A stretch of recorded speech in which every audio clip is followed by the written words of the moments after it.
tell us a little bit about the way the organization is moving on is our current president, Joe Theriault. Listening to Ovid's words, I'd heard bits of the founding story before. It's nice to get some precision around exactly how that necessity beget the Franco-American Centre.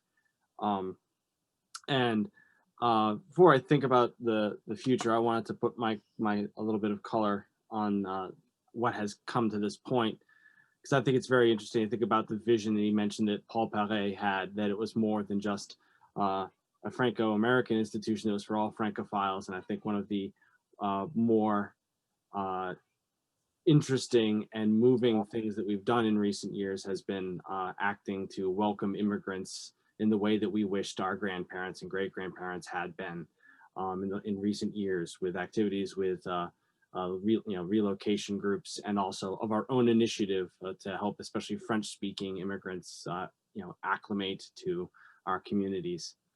When I came on board with not on board, but when I came around and met, the Franco-American Centre was introduced into my life over the last decade.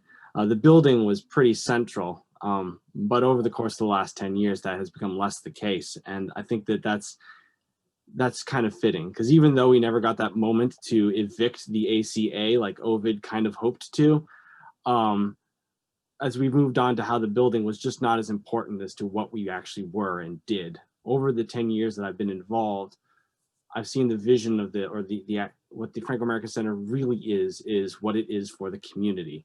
People come out of the woodwork. They have a great idea. They want to celebrate in camaraderie with fellow Franco-Americans, fellow Francophiles, and branch out.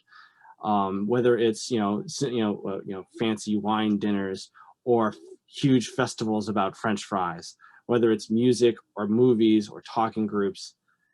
And it keeps changing. None of these things are the things that began in those first few years that Ovid was talking about. They're new and ever changing, and we aren't the one thing. What we do today is not what we'll be doing in the next 10, 20, or 30 years from now, we hope. And that's kind of what's interesting, to talk about the future. I don't know. We know what we're up to right now, and COVID has made everything incredibly interesting. We're coming through this situation a lot more strongly than a lot of other nonprofits. We moved very quickly.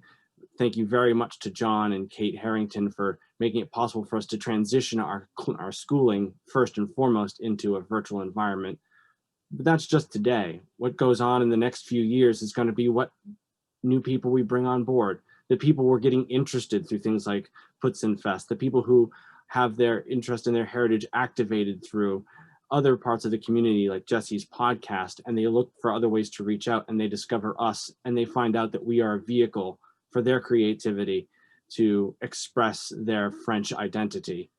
And that's what I think we have been, the truest vision we've been all along, and what we continue to be.